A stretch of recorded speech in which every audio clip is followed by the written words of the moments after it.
Hi guys, welcome. We're back at Move Museum in Shepparton, a place you should come. If you've been here before, then you still should come because there's a few new trucks, particularly the one behind me, which has got a fascinating history, and we'll talk about that shortly. Meantime, we're going to catch up with Pete Hill, who runs a joint here, and he'll take us around and bring us up to date. So hang there.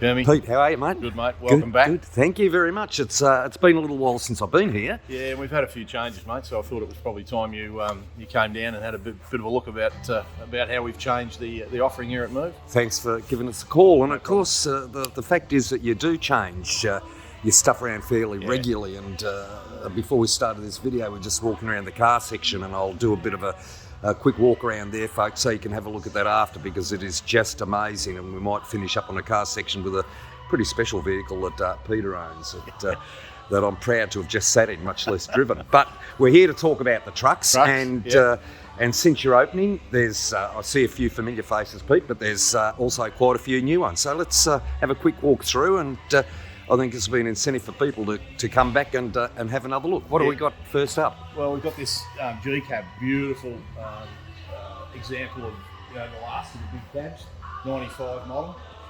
It's actually owned by one of the... As the sign says. Last one. But absolutely, just watch the board, absolutely. Look at the length of it.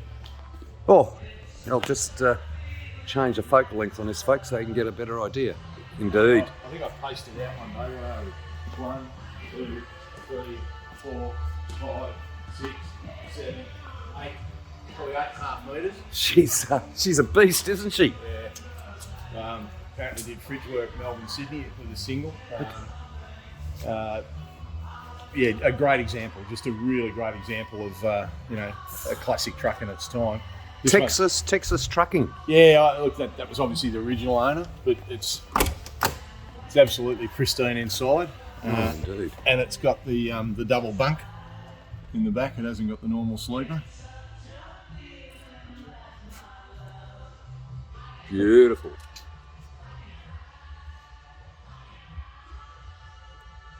Worth coming down here, folks, just to see this one truck. He says with a shaky hand.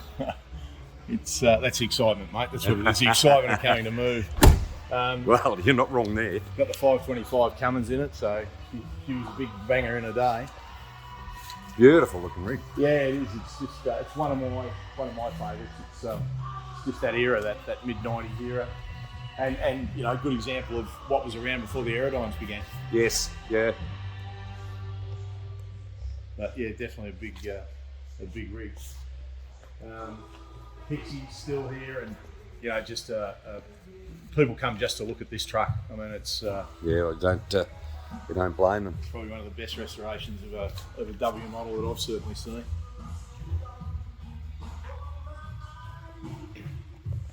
Oh, and he's kindly put his model here as well. Well, Ken tells me that that model cost him more than doing the R200. So.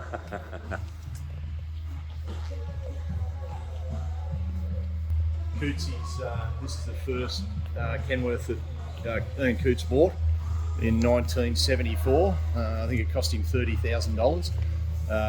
And his sons, Paul and Jeff's one of the board members here at Move, they actually bought that truck back and restored it to its original glory for 30. I think they celebrated 35 years of Coots, so his dad didn't know it was coming. Mm-hmm. So it was quite a surprise. Mm. Jeff, this one's again just been brought back to exactly how it would have been in 1974.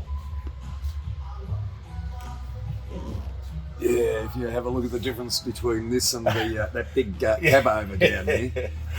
Yeah, just a bit. It's a different world, isn't it? Yeah, just a bit. And this has got a 692 in it with a hook box, so it's quite a challenge for the uninitiated. This one, I don't know whether I told you, I actually used to drive that one in the 80s. Oh, did you?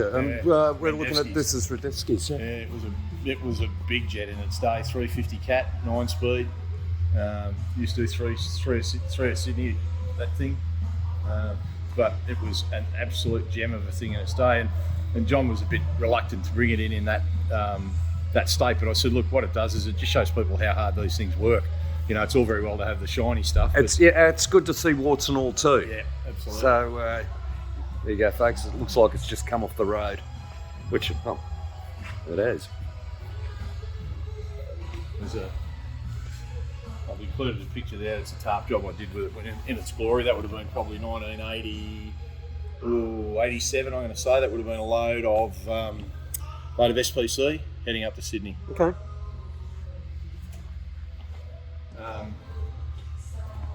Caliphatus have, if you see up the top there, the picture of that road boss, they've actually got themselves a road box. It's about 4 weeks off coming here.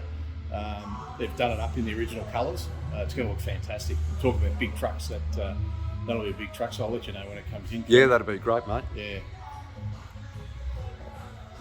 Lure Carters, they bought 3 of these, and Joey said to me, "This one's it's had a good life, and it's time maybe it got retired." So it's going to spend out its days resting here at Move because she's done a fair bit of work, that one. Keeps it nice and dry. Free garaging for them, mate. It's a two-way street, isn't it? Not quite free, but yeah. The next one is that was Normie Killip's truck, and Crescas have bought it, and they intend to paint it in Crescas colours and put it back here in the museum. Oh, okay. Big truck. She's 90 tonne rated. This one. Gee, nice looking rig. Looks in great nick. Yeah, no, it is. It's in really good nick. So once it's sitting here waiting for a slot at Shep Motor Panels, and once that's available, it'll go in and get caught up into their colours. So yeah, it'll be nice to have. It's almost a shame because that colour's going to the colour on it is great. Yeah, and again, she's a big rig. It is. 90 tonne rated, you said. Yeah, 90 tonne rated. Done a fair bit of work in its time. Still an excellent nick inside. Bullcraft steering wheel. You'll notice, Kermie, that there's a lot more banners here. We had an event. You've got Tag, Graham Thompson. Yep. Yeah, in May we had an event here where we've inducted a number of new legends. The Borg family, Fred's around the corner. They had one of their fat trucks in here for the night. Unfortunately, Fred passed away recently, but the boys were able to actually take a video of the night and take a good video of the banner and took it home to Fred, so he got to see it before he passed. But they're going to find a 125 and bring it back to original Fred colours and specs and bring it in here as well. Spadaro, who brought that W model in, that's a really nice truck. Really nice truck. Got a lot of comments on it. I can understand why. Yeah, it's tasteful, isn't it? It is. What you can do with a white truck, just a little bit of scrolling without going over the top. And it's classic. And they can be a standout. Yeah. Yeah, a lot of comments there. Probably the most exciting thing, or one of the most exciting things, I guess, for Move has been that all Freestones got involved with us. You'll see up the end just a little truck with Freestone's colours. So that's the first Peterbilt at the end that Paul Freestone brought into Australia, 95. Got it from, I can't remember what state it was, but he told me it had 17,000 miles on it when he got it. And so that was the first one that he converted and brought to Australia. And it's still a working truck. Okay. I think he said it's going to Townsville in July. But it's, she's a beauty. Scary good, isn't it? Yeah, it's, as I've said to a few people, you sit up in the driver's seat of one of these things and you feel like the king of the road. Yeah, with good reason. Yeah. Magic. I don't know whether people might be interested just how big the bunks are in these things, but this has got the absolute full sizer. You could take a family on holiday in one of these things. That's a full-size wardrobe there.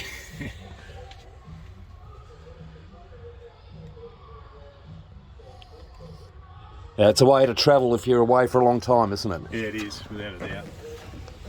And just all the, just the attention to detail that Paul has with all of his trucks, down to the switches and the dials. And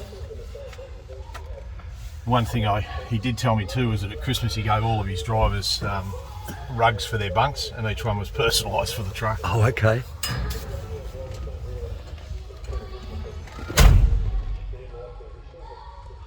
Magic, just magic.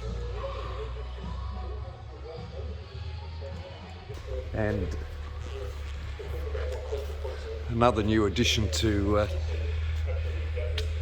and a deserved addition to the museum, folks, is John McCarroll.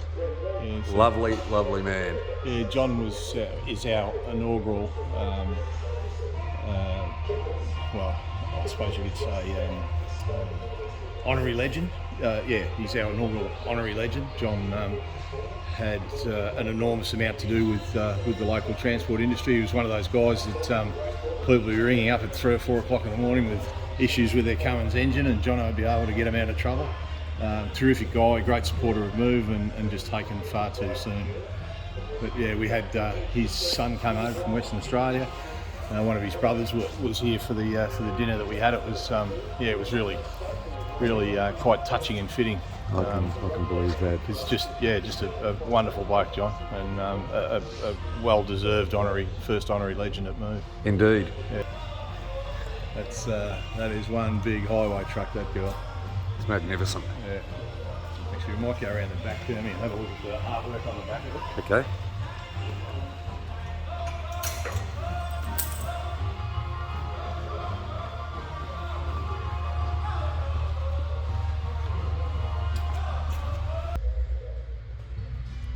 But what a superb truck. As I say, if this one could talk, I reckon she could tell some stories. It's done a lot of hard work in its time, and still in pretty good nick. Looks it. Yeah. Looks it. I think it's a 2008 model from memory. Okay. She's 14 years old. But just in great nick for a truck of its age.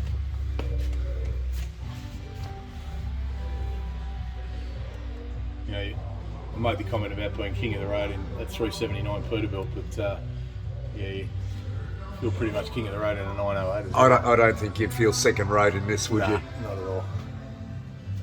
They're just so big.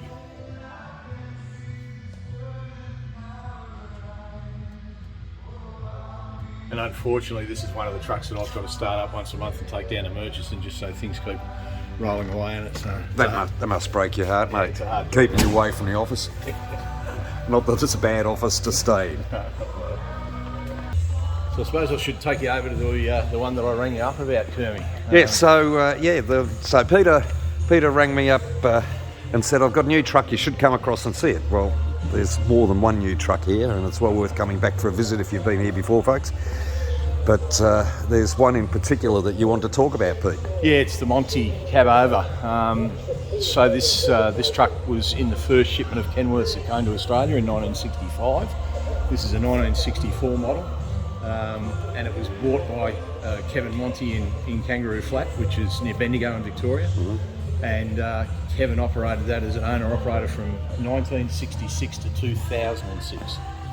So 40 years. 40 years. So I've had a few non-truck people who've asked me how many Ks it's done, and of course I ask on which engine. Arrived in Australia with a 335 Cummins. We're not quite sure, but it looks like it had a 15D production. The only thing that's been changed on it that I can work out is the intake. It's been brought over from the back of the cab to the front of the cab, and that's because this thing operated all through Central Australia, Northern Territory, Western Australia, Queensland. Those clearance lights, I mean, if you look at those, they're obviously original.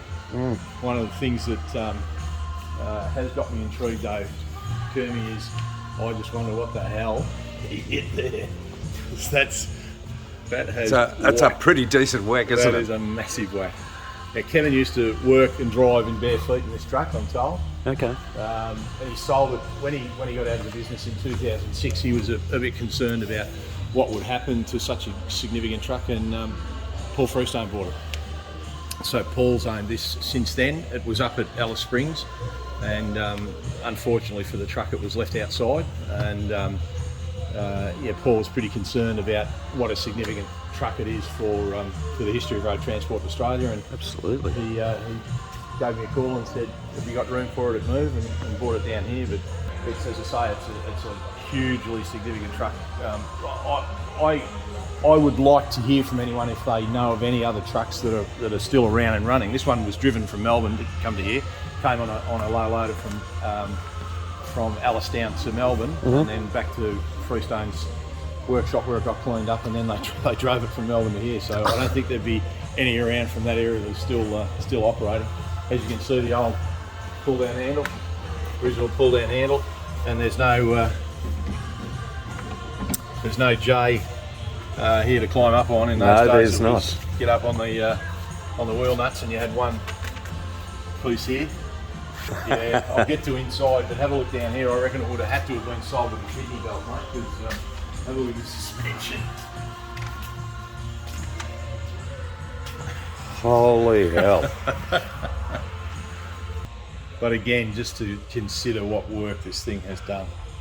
I mean, 40 years of just hard work in you know, probably one of the most austere environments in the world. Absolutely. I've had some Kenworth people up to have a look at it, because obviously it's pretty significant for them as far as their product is concerned. So Kenworth are busily putting out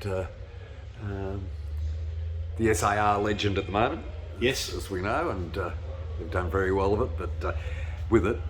But you look at this, and you're really talking a true Kenworth legend, aren't you? Yeah. Well, we've got the local release of the K220 here later in the year. I'll let you know when it is. Please. They're going to release it here locally, but have a look. Look at this. He has actually worn out the inside of the door and had to reskin it. You can see where his knees just worn away the paintwork there. And when you get inside, it's yeah, that's pretty bare bones, mate. It certainly is. Only a handful of people have ever driven it, from what I'm told. Kevin's obviously passed, but his sons operate transport in Bendigo, so the Monty name continues. Not much of a bunk in there, mate. The two tachographs. The old carded tachograph, where you'd put a card in them and it'd record your speed and revs normally for 7 days. That was a way that you could prove to, I suppose, either the authorities or the owner of the truck that you were doing the right thing. Yeah. They would have been fiddled with on occasion, I would have thought. Oh, no, absolutely not, mate. And probably one of the most comfortable seats that I've ever seen in my life. She's pretty basic. So this brings back a few memories for you. Yeah, I've never drove one this old. Probably the oldest I drove Kenworth was a 76 K100, but yeah, this one's this is old school personified, that's for sure. Oh, and there's an idea of how small the seat is. I can see how far you're hanging over the front of it, mate. It's, yeah. But imagine sitting in that and driving around the desert, like day after day after day. As I say, it's only supporting you to, you know, halfway To there, up your yes, back. yeah. And there's zero padding in it. I mean, I'm sitting on something pretty solid here, and I think you'll see underneath, Jeremy, that I think there's one airbag. So, and I can understand why Kevin worked in bare feet. Absolutely.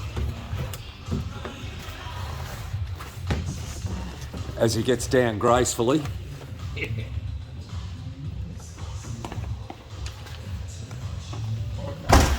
Looking at Pete's 1965 Ford Thunderbird, untouched, unrestored, and it's better than new, if you can say that. Holy hell, mate. I saw one when I was about 8 years old in Orong Road, Elstonwick, and I just fell in love with it. It was a convertible like this, it was red, and two people went past, and I remember the woman had a thing around her head tied up with a bow. Yep. I'll never forget it, and I thought one day I'm going to get one of those cars. And so, yeah, I've had it about earlier this year, I got it. Okay. Yeah.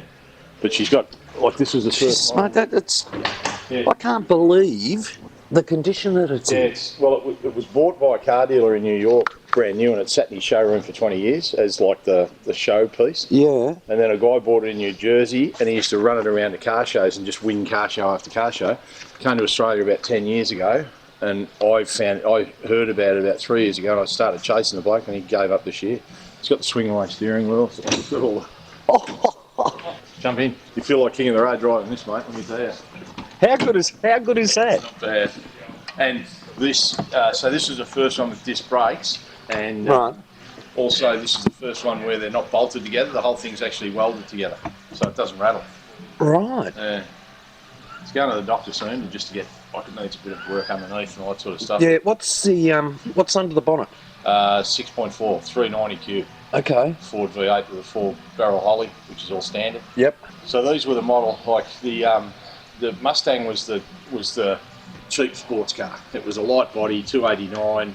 You know, they sold for say $4,000 in the late 60s. Yeah.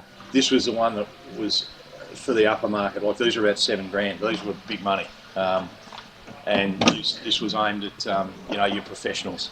It's amazing, Yeah, isn't it won't start unless it's across. Oh, okay. Yeah, and then it's got a sensor in it, an air sensor. Everything's air. The wipers are air sensors. Everything's air. You know, they talk about American build being shoddy, but you have a look at this, mate, and it looks bloody superb. Yeah, not in the 60s. It was a big race between car builders, and they were just throwing money at it. Money was no object. Build the best car. Yeah. Look at the chrome in it. Yeah, I know. But just the paintwork on it. Yep. And I noticed you just pushed the door shut with a quarter vent, and no flex. Nah. Nothing. It's as solid as a rock. That's me weekend cruising, mate.